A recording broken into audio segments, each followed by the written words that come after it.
Jornais destacam o primeiro caso da Mpox em Cubatão. Consumidores sentem no bolso o aumento no preço da gasolina. Fiocruz reforça alerta para alta de casos da Covid-19. Sonegação de impostos é o assunto de hoje no quadro Na Ponta do Lápis. Encerramos mais uma semana, metade do mês, hoje é 20 de setembro de 2024. Vamos juntos, o seu Últimas Notícias está no ar.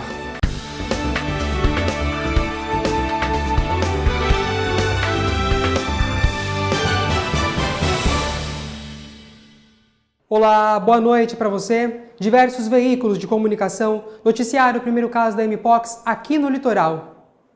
O destaque do noticiário foi aqui para a cidade de Cubatão. Outros municípios da Baixada também aguardam o resultado da doença. Segundo noticiado por veículos de comunicação, a cidade de Cubatão é a primeira a confirmar um caso de Mpox. A doença é viral e anteriormente era conhecida como varíola do macaco. Os principais sintomas são lesões na pele. Ela é transmitida por meio de pessoas infectadas e objetos contaminados pelo vírus. O médico infectologista e professor da Faculdade de Medicina de Cubatão, Evaldo Stanislau, fala mais sobre o assunto e diz que não há necessidade de preocupação. Mpox é uma infecção viral de transmissão, sobretudo por contato com lesões que tenham o vírus. A Organização Mundial da Saúde recentemente declarou um estado de emergência em função de um aumento muito importante dos casos no continente africano, decorrente de uma variante nova desse vírus.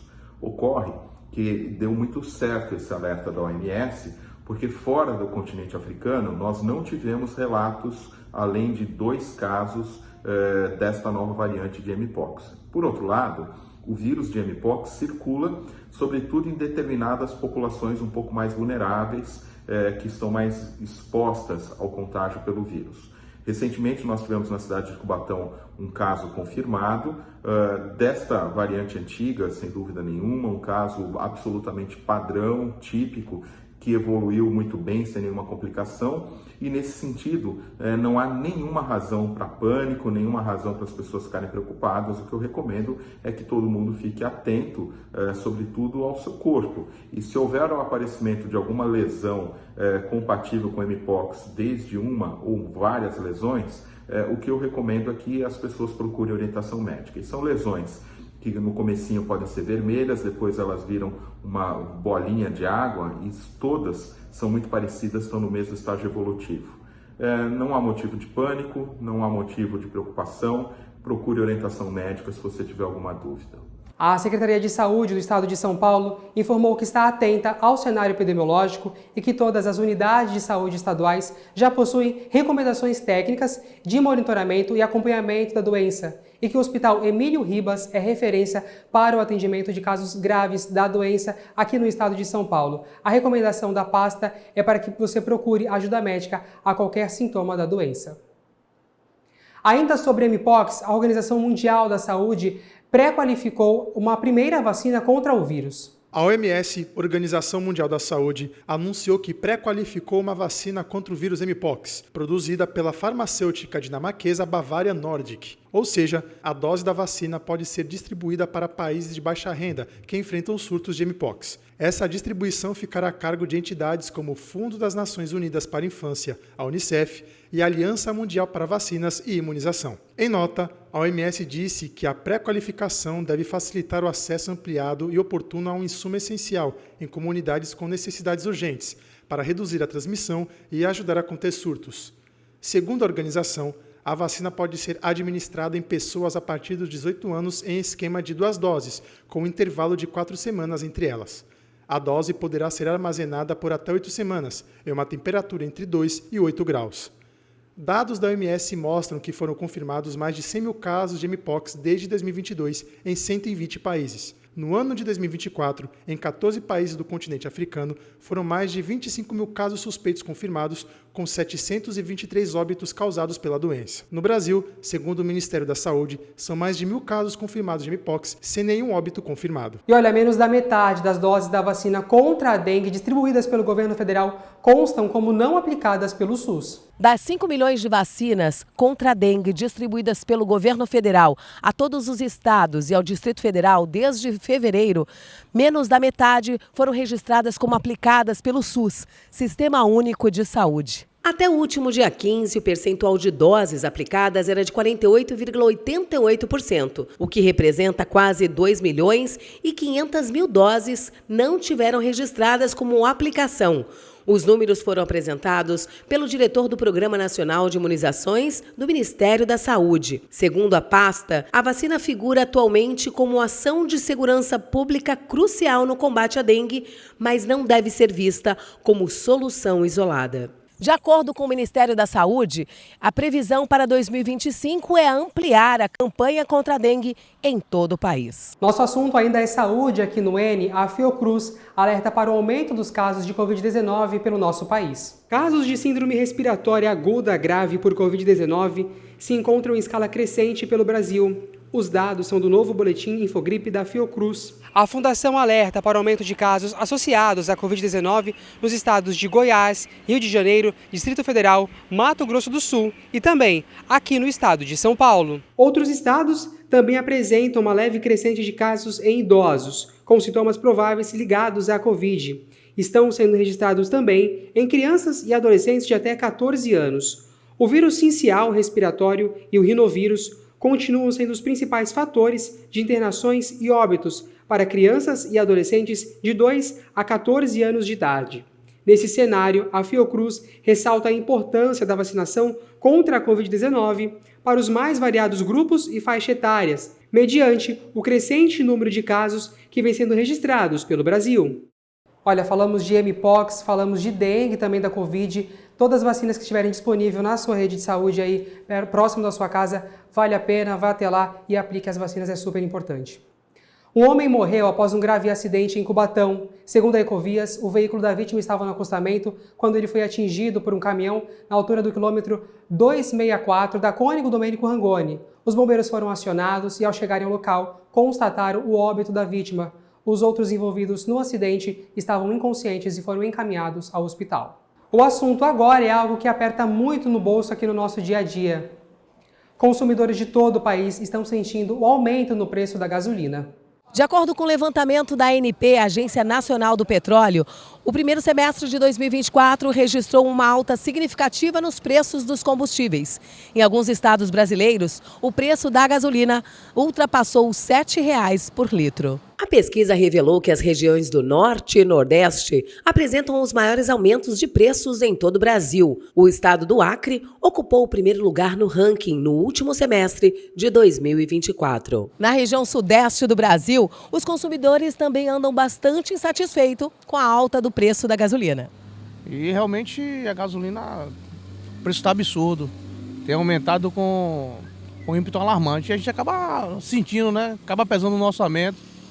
E hoje tá difícil você manter o carro, o combustível, aí vem outros gastos, manutenção, seguro. E o gasto nosso maior é combustível, né? Que a gente está diariamente subindo, descendo, vai aqui, vem ali, tudo a gente depende de carro. Então é complicado, realmente o preço tá absurdo, tá alto demais. Um absurdo esse preço da gasolina aí para nós que trampa de motoca aí, que tá na rua aí diariamente aí trabalhando. Tá muito alto esse preço aí, entendeu? Estou sentindo bastante o valor do combustível no orçamento, né? Que está muito elevado. A gente sente bastante no bolso, qualquer 10, 15 centavos, você coloca uma quantidade grande. Para quem roda bastante, né? Nós rodamos a faixa de 300, 400 quilômetros na semana, é um tanque. Então, você tem uma diferença aí de 7, 10, 12 reais cada vez que aumenta o combustível. Dá mais de 50 reais com esse aumento no final do mês. Então já é um bom aumento, 50 reais já é uma conta de algo, né? Entre os meses de janeiro e junho deste ano, foram analisados mais de 122 postos de combustíveis em todo o país. Em alguns estabelecimentos, o preço médio do litro da gasolina chegou a ultrapassar os R$ 7,00, valor bem acima da média nacional. E a pergunta que não quer calar: eu abasteço o meu veículo com etanol ou gasolina? Qual vale mais a pena? O etanol é mais barato. Porém, a gasolina é mais cara. O que vale a pena? Portanto, a gasolina ela tem um desempenho sobre o álcool 30% maior. Portanto, é importante o consumidor ter o valor do litro do etanol, dividir pelo valor do litro da gasolina. Essa conta ela tem que ser um resultado inferior a 0,7 para você ter a certeza que o etanol é mais vantajoso nessa questão que estamos aqui a dizer. Se esse resultado for acima de 0,7, o valor da gasolina, o abastecimento da gasolina, ele passa a ser mais interessante, e essa é a vantagem no bolso do consumidor, que naturalmente no final do mês você vai perceber uma economia. Em nota, a Petrobras explicou que os ajustes de preços fazem parte das suas operações regulares e que os aumentos acontecem de acordo com as necessidades. Muito bem, essa é a segunda reportagem da nossa repórter Marcela França, que está chegando ao time. Marcela, seja bem-vinda, boa sorte para você. Olha, o governo federal anunciou a liberação de 400 milhões através do BNDES para o combate aos incêndios florestais.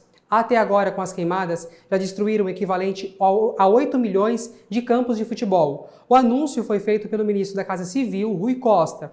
Os novos créditos poderão ser disponibilizados conforme as demandas de cada estado atingido. Vale lembrar, o presidente Lula já havia liberado, em medida provisória, um crédito extraordinário de 514 milhões também para os combates. A sexta-feira chegou e será que o nosso final de semana será de sol? Confira agora com Cris Castanheira na previsão do tempo.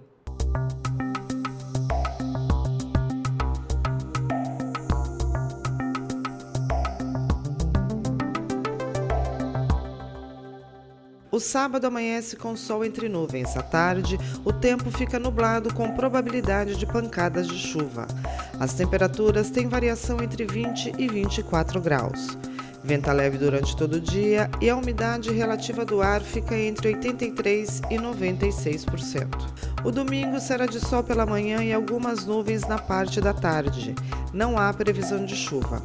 As temperaturas continuam amenas, com mínima marcando 19 e máxima 25 graus. Os ventos são leves durante todos os períodos e a umidade relativa do ar tem variação entre 81% e 97%.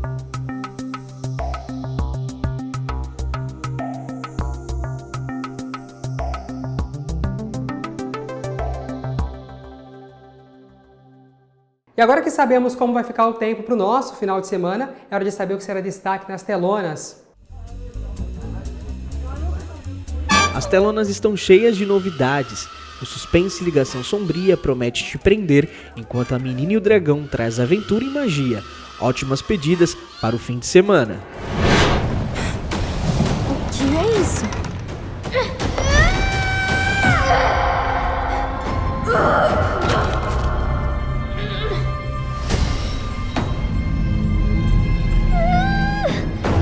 Estamos esperando por você há tanto tempo. Há muito tempo, dragões e humanos conviviam em harmonia, até que a ambição desenfreada dos homens pôs fim a esta amizade, transformando os majestosos seres em presas caçadas e aprisionadas. Ele não a deixará morrer, mesmo que isso signifique sua própria vida. Séculos se passaram e a jovem Ping descobre o último dragão imperial, determinado a devolver liberdade à sua espécie. O dragão imperial. Eu irei protegê-lo. Juntos, eles embarcam em uma jornada mágica e perigosa, fugindo do impiedoso exército do imperador. Para salvar os dragões e proteger os que ama, Ping deve despertar um poder ancestral escondido dentro de si. Que você vai salvar.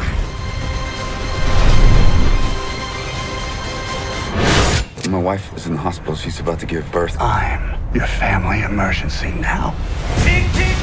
No filme Ligação Sombria, a história começa quando o motorista é forçado a levar um passageiro misterioso sob ameaça de uma arma. Stay away from my family. That's rude. You interrupting me, don't. Aos poucos, ele se vê envolvido em uma perigosa situação, onde nada é o que parece. Durante a viagem, o motorista percebe que há algo muito errado com o passageiro, cujas intenções parecem sinistras. We should play a little game. I want you to tell me the truth. If you don't, I am gonna kill Mr. Happy Trucker and this waitress. Ready? Preso no carro e seguindo as ordens do passageiro, ele enfrenta uma série de eventos inesperados ao longo da noite. À medida em que a tensão aumenta, o motorista descobre que o passageiro esconde segredos que vão além do imaginado, revelando um intenso jogo psicológico. People tend to think the more violent the death, the higher to heaven you go. Better to reign in hell, wouldn't you agree? Muito bem, agora que a gente acompanhou as dicas, né, a Aline vai colocar na tela para você que aqui em Cubatão, o Cinema da Cidade está com filmes em cartazes, né, como a gente acompanha aí na tela, e os horários estão variando desde o início da tarde até o final da noite, nas salas 1 e 2 do espaço. Agora é esporte aqui no N.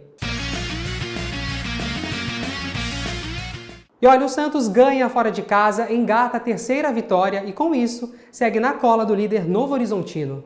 Na noite de ontem, o Santos foi até Ribeirão Preto enfrentar o 13º colocado Botafogo de São Paulo. O Santos dominou o primeiro tempo e teve as melhores chances. Mas o gol saiu após um cochilo da defesa do Pantera. Após uma troca de passes do Botafogo, Juliano se antecipou, roubou a bola de Fábio Sanches, chegou na grande área e finalizou na saída do goleiro João Carlos. 1-0 e 3 pontos garantidos para o Santos. Com a vitória, o Santos chega aos 49 pontos, encosta no líder Novo Horizontino e abre 6 pontos de vantagem do Sport, que é o quarto colocado. Fábio Carilli, ao lado do lateral santista JP Sherman, fez o balanço da partida da equipe e passou sua visão sobre o próximo jogo do Santos, que é contra o líder Novo Horizontino. Boa noite. Nosso primeiro tempo foi melhor, foi mais claro. Conseguimos chegar mais, conseguimos finalizar mais, mesmo o campo não estando em umas condições perfeitas, a gente poderia ter sido melhor tecnicamente, o que a gente esperava do jogo aconteceu. Vitória importante numa fase decisiva da competição, faltando 11 rodadas agora, então tem que ser assim, vai ter que guerrear, vai ter que competir, para a gente conseguir o objetivo nosso. E é isso, né? Agora uma viagem abençoada até Santos e preparação para esse jogo aí contra o Novo Horizontino. Depois do intervalo, sonegação de impostos é o assunto de hoje do quadro Na Ponta do Lápis. Voltamos logo, até mais!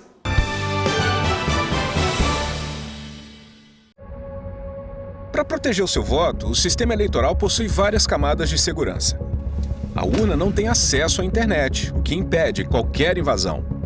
O código-fonte é verificado por instituições e especialistas independentes. A transferência de dados é protegida de ponta a ponta. Ao todo, mais de 30 barreiras garantem a segurança do seu voto e a integridade da democracia. Justiça Eleitoral, a justiça da democracia.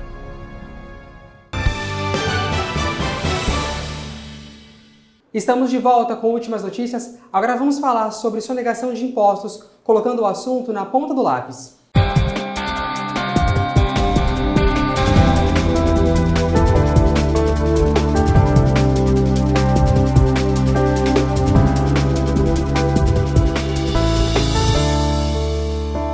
A sonegação de impostos não decorre apenas da má-fé, mas em muitos casos é fruto de erros cometidos pelos empreendedores. Tiago Leônidas, contador, está aqui comigo no estúdio. Uma ótima noite para você. Obrigado mais uma vez pela presença. Eu que agradeço. Uma boa noite para vocês, a todo mundo que está ouvindo e vendo pela TV Câmara de Cubatão. É um tema muito importante hoje, até porque pode atingir pessoas que nem sabem que está passando por essa situação. Então fica aí a atenção, hein, pessoal. Agora, Tiago, é isso mesmo? A sonegação, ela não decorre apenas da má-fé? Não, em muitos casos não. Isso que é o comum senso falar, sonegação de imposto é crime. Sim, é crime. Porém, muitas vezes não é má fé da pessoa. Às vezes é uma falta de conhecimento ou uma falta de instrução, uma orientação profissional que a pessoa acaba incorrendo em uma sonegação de algum imposto, seja no âmbito municipal, estadual ou federal. Tiago, para quem está nos acompanhando, né, já pegou a gente perguntando se é de má fé ou não, afinal, o que é a sonegação de impostos? A sonegação de impostos nada mais é do que quando você tem um imposto a pagar, ela parte de duas premissas, né? A primeira, a pessoa física e depois a pessoa jurídica, tá?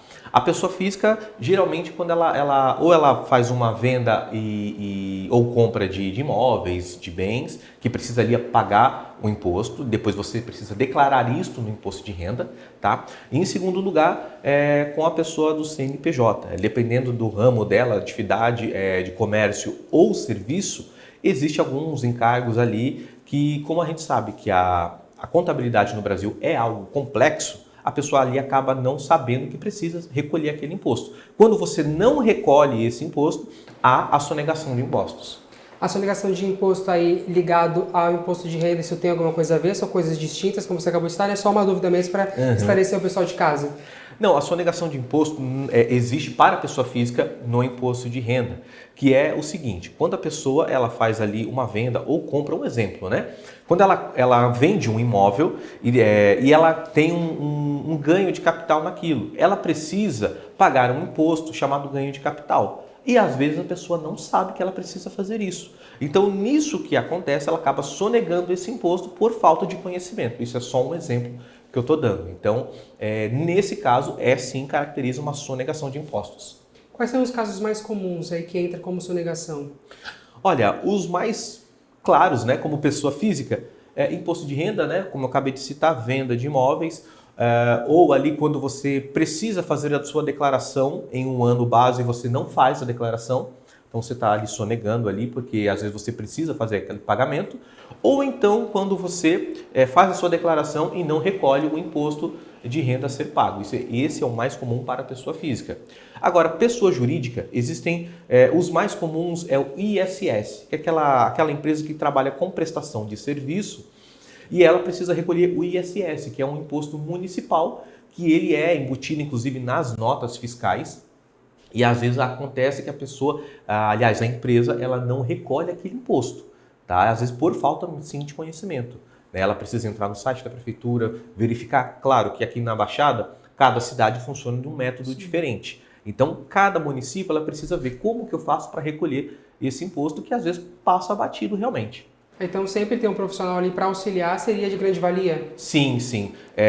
As maiores cidades, né, Santos, São Vicente, o de Santos, né, falar onde eu mais atuo, já tem no próprio site da prefeitura, tem um local lá onde você faz o recolhimento desse imposto. Próprio direcionamento para a pessoa. Direcionamento, exatamente. E agora cada município tem o seu método. Aí você vai na prefeitura, procura o departamento ali específico para esse setor e ali você tira as suas dúvidas. Tiago, você falou para a gente ali no início que a sonegação de imposto é um crime. Por que se torna um crime e como fazer para que não chegue a esse ponto? Vamos lá. É um crime por quê? Porque é um crime, você está lesando, né, isso é o que a lei determina, né? Que quando você sonega um imposto, você deixa de pagar um imposto, que sonegar é isso, você deixar de pagar um imposto. Então você está lesando, né, ou o município, ou o estado, ou a Receita Federal, aliás, o governo federal. Então isso caracteriza crime por isso. Mas fica tranquilo, né? Você cidadão, você que tem uma empresa, os âmbitos, né, municipal, estadual e federal, eles partem do pressuposto da boa-fé, ou seja, você não sonegou o imposto por má fé, mas sim por um esquecimento. Então, o governo, né, ele vai te mandar uma intimação para ali você verificar, ali, seja no município, na prefeitura, seja no estado, ou no governo federal, na Receita Federal, para você ali regularizar a sua situação. Então, se você receber uma carta da Receita Federal, ou do estado, ou do município, procura o departamento para mostrar que você teve boa fé, simplesmente não estava sabendo daquele recolhimento de imposto. E ali tem, dependendo do caso, tem parcelamento ou não, enfim, vai depender de cada imposto. Tiago, quais são as consequências, então, a partir do momento que se tornou um crime? Você acabou de falar que interfere a lei, né, para se tornar esse crime. Quais as consequências? O que a pessoa vai responder nessa sonegação? Bom, de início, ela responde, ela vai incidir em multa, né? Ela vai incidir uma multa pelo não pagamento daquele imposto. Como consequência, o não pagamento daquele imposto ou, né, do parcelamento, aí sim incorre a má-fé. Vai ocorrer um processo contra a pessoa, um processo civil, tá? Não é criminal. E aí, dependendo do caso, isso nós já estamos falando de grandes casos que a gente vê na mídia, que a gente viu alguns anos atrás aí, né, de sonegação de impostos, dependendo do caso, pode até dar ali cadeia, né? A pessoa pode ser presa, mas isso, claro que existe um processo, não é assim de início. Se eu neguei um imposto, eu vou preso. Não, existe todo um processo. Tem uma demanda, um processo de avaliação para que chegue a esse ponto. Exatamente. Existe toda uma demanda e, claro, partindo da boa-fé, você nunca vai ser lesado e nem lesar o Estado. Tiago, agora a sonegação de imposto, ela causa algum impacto no rendimento da pessoa ali na prática econômica dela? Isso vem a acontecer? Sim, sim. De início, né? Porque você vai ter que pagar um imposto, porque aí vai ser obrigatório. Então, assim, já incorre que você vai ter uma despesa ali que você não tinha antes.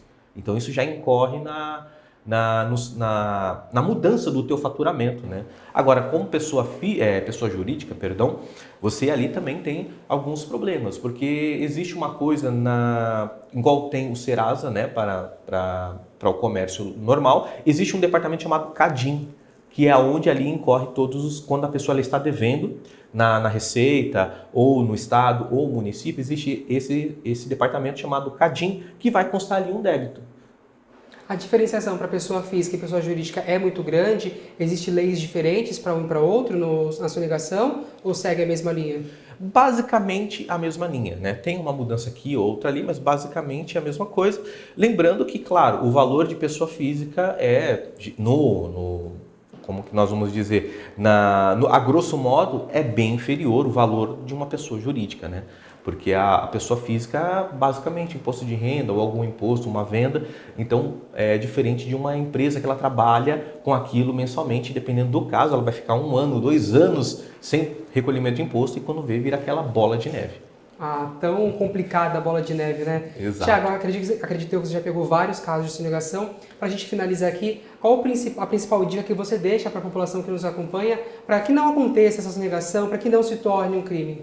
Bom, a principal dica que eu dou é pegar uma orientação. Eu sempre falo isso para os meus clientes, né? Você não é obrigado a saber contabilidade, né? Você tem que ser bom na área que você atua. Então, procure um profissional contábil da tua confiança, que vai ali te orientar, que vai te esclarecer. E às vezes, que nem no caso da pessoa física, dependendo no caso do imposto de renda, o CPF dela é bloqueado. Então, isso incorre, porque ela não consegue fazer Pix, ela não consegue fazer crediário, nem carnê, nem nada. E aí, para se resolver essa restrição do CPF, tem que procurar a Receita? Quais caminhos tem que ser procurado? Exatamente. Procurar a Receita, primeiro passo, descobrir qual é o débito que a Receita está cobrando e depois solucionar isso. Se for imposto de renda, fazer o imposto de renda. Se for um débito, parcelar esse débito, para que aí a pessoa solucione o seu problema e resolva também a situação do seu CPF. Tiago, muito obrigado pelas suas dicas aí pra gente na sonegação de impostos, né? Bom final de semana para você e até a próxima aqui no nosso N. Muito obrigado, eu que agradeço. Um bom fim de semana a todo cidadão que está aí nos vendo e resolva o teu problema com a Receita Federal, ou o Estado, ou o município. Um bom fim de semana. Obrigado, Tiago. Nossas últimas notícias de hoje ficam por aqui. Um excelente final de semana para você. Voltaremos na segunda-feira, a partir das 6h15. Até lá. Tchau.